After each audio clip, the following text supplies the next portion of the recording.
August 12ஆம் தேதி முதலமைச்சரின் தாயுமானவர் திட்டத்தை முதல்வர் ஸ்டாலின் சென்னையில் தொடங்கி வைக்க உள்ளார். 70 வயது முதியவர் மற்றும் மாற்றுத்திறனாளி குடும்ப அட்டைதாரர்களின் வீடுகளுக்கே நேரில் சென்று ரேஷன் பொருட்களை வழங்குவதே முதலமைச்சரின் தாயுமானவர் திட்டமாகும். இந்த திட்டத்தை சென்னை தண்டையார்பேட்டையில் முதல்வர் தொடங்கி வைக்க உள்ளார். ஒவ்வொரு மாதமும் 2வது சனி மற்றும் ஞாயிற்றுக்கிழமைகளில் இந்த திட்டம் மூலம் ரேஷன் பொருட்கள் விநியோகம் செய்யப்பட உள்ளது. இந்த திட்டத்திற்காக 30 கோடியே 16 லட்சம் ஒதுக்கீடு செய்யப்பட்டுள்ளது. எதிர்க்கட்சிகளின் கடும் அமளிக்கிடையே புதிய வருமான வரி மசோதா மக்களவையில் நிறைவேற்றப்பட்டுள்ளது. வருமான வரி சட்டத்திற்கு பதிலாக புதிய வருமான வரி மசோதாவை கடந்த பிப்ரவரி மாதம் மத்திய நிதியமைச்சர் நிர்மலா சீதாராமன் மக்களவையில் அறிமுகம் செய்தார். ஆனால் எதிர்க்கட்சிகளின் கோரிக்கைகளை ஏற்று தேர்வுக்குழுவிற்கு மசோதா அனுப்பப்பட்ட நிலையில் அவற்றை பரிசீலித்து 4584 பக்கங்களில் பரிந்துரைகள் அடங்கிய முழு அறிக்கையை தேர்வுக்குழு சமர்ப்பித்தது.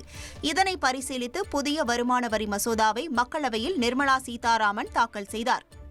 வாக்காளர் பட்டியல் சிறப்பு திருத்த விவகாரத்தை முன்வைத்து எதிர்க்கட்சிகள் கடும் அமளியில் ஈடுபட்டதால் விவாதம் ஏதுமின்றி குரல் வாக்கெடுப்பின் மூலம் மசோதா நிறைவேற்றப்பட்டது. 64 வருடங்களுக்கு முன் அமல்படுத்தப்பட்ட வருமான வரி சட்டம் சிக்கலாக இருப்பதாக விமர்சிக்கப்பட்ட நிலையில் சாமானிய மக்களும் புரிந்து கொள்ளும் வகையில் புதிய மசோதா எளிமையாக இருக்கும் என கூறப்பட்டுள்ளது. மேலும் வரி சலுகை, டிஜிட்டல் வரி விதி, தொழில்நுட்பம் மூலம் வரி செலுத்துவோர் எண்ணிக்கையை அதிகரிக்கும் அம்சங்கள் இந்த மசோதாவில் இடம்பெற்றுள்ளது. வரி செலுத்துவோர் ITR காலக்கெடுவுக்கு பிறகு அபராதமின்றி TDS பணத்தை திரும்ப பெற அனுமதிக்க வழிவகை செய்யப்பட்டுள்ளது. ட்ரெண்ட ஃப்ரெண்ட் ஆக்கிக்கோங்க. தந்தி டிவியின் சப்ஸ்கிரைபர்ஸ் அண்ட் ஃபாலோவர்ஸ் குடும்பத்துல நீங்களும் இணையுங்க.